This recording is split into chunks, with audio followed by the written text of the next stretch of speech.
Most people don't fail with money because they don't understand it. They fail because, on some level, they're afraid of it. Afraid of having too little. Afraid of having too much. Afraid of what changes if they actually succeed. And that fear doesn't show up as panic. It shows up as procrastination, bad timing, strange decisions that only make sense emotionally. Quiet self-sabotage. Right now, this matters more than ever because we live in a world where money is constantly visible. Incomes compared, lifestyles displayed, wealth ranked, and tracked in real time, yet deeply private when it comes to struggle, shame, and anxiety. So, people don't talk about their fear of money. They act it out. Let's start with the uncomfortable truth. If money were purely logical, most people would already be wealthy. The rules are not secret. Earn more than you spend. Invest the difference. Give it time. Simple. Not easy, but simple. And yet, most people don't do this consistently, even when they know they should. That gap between knowing and doing is where fear lives. Money fear doesn't come from numbers. It comes from stories. Stories formed early. Stories absorbed quietly. Maybe money was scarce. Maybe it caused fights. Maybe it disappeared as fast as it arrived. So money stopped being neutral. It became emotional, dangerous, temporary, something that doesn't stay. And once that belief sets in, the system works against you without you realizing it. Here's how. At the surface level, money decisions look rational. But underneath, there's a loop. Earn. Feel relief. Then feel tension. Because holding money triggers fear. Fear of losing it. Fear of responsibility. Fear of becoming someone you don't recognize. So what happens next is subtle. Spending feels safer than saving. Helping others feels safer than keeping. Risky shortcuts feel better than slow certainty. Not because they're smart, but because they reduce emotional discomfort. This is where self-sabotage begins. Take investing. Most people don't avoid investing because they don't believe in it. They avoid it because investing forces you to sit with uncertainty. Markets go up. Markets go down. And every fluctuation feels personal. So instead of committing early and consistently, people wait. They wait for clarity.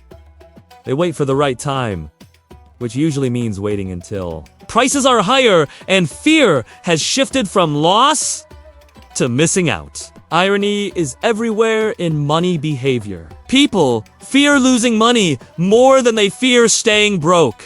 But staying broke is usually far more expensive, just slower.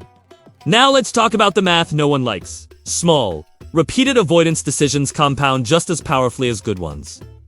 Skipping investing for 5 years doesn't just delay wealth. It permanently changes the curve. The early years are where compounding is most sensitive.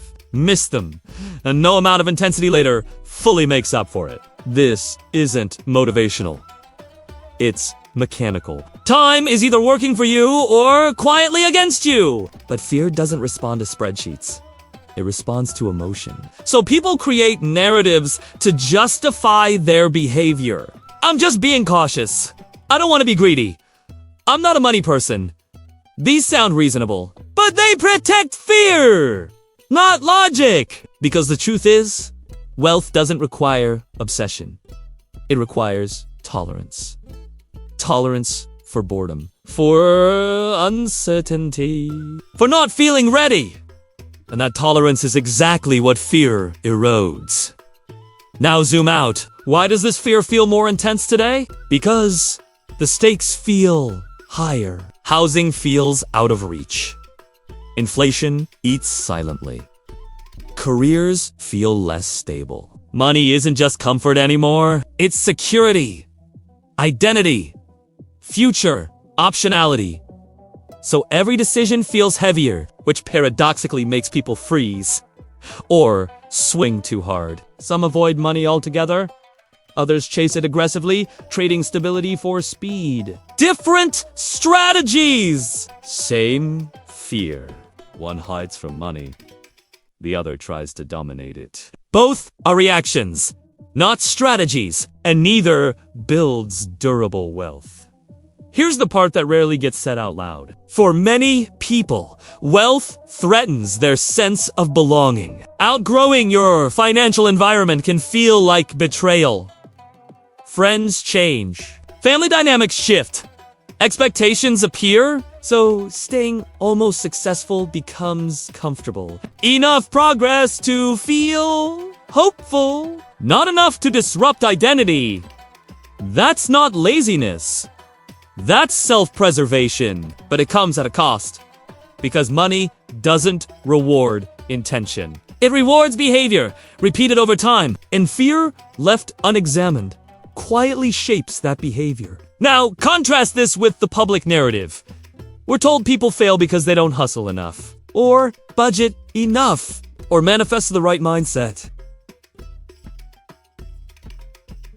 That explanation is neat and wrong. Most people fail financially because they unconsciously treat money as a threat, not a tool. They want the outcome, but not the emotional exposure required to sustain it, and wealth demands exposure.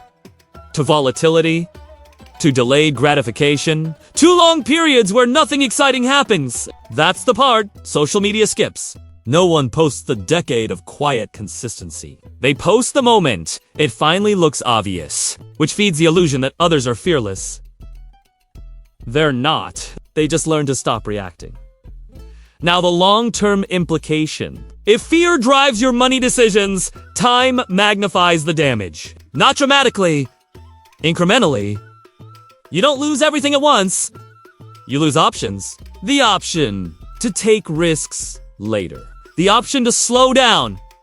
The option to say no. And those lost options rarely announce themselves.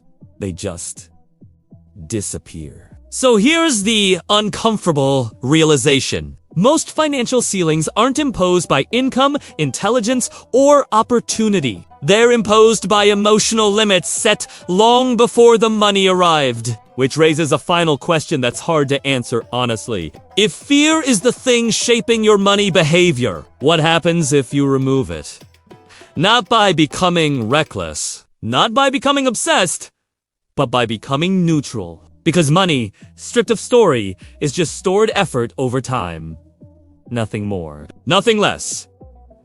And if that's true, then the real obstacle to wealth isn't the market. It isn't the economy. It's whether you're willing to confront the version of yourself that learned to stay just safe enough. The question isn't how much money you could make. It's how much uncertainty you're willing to tolerate once you start.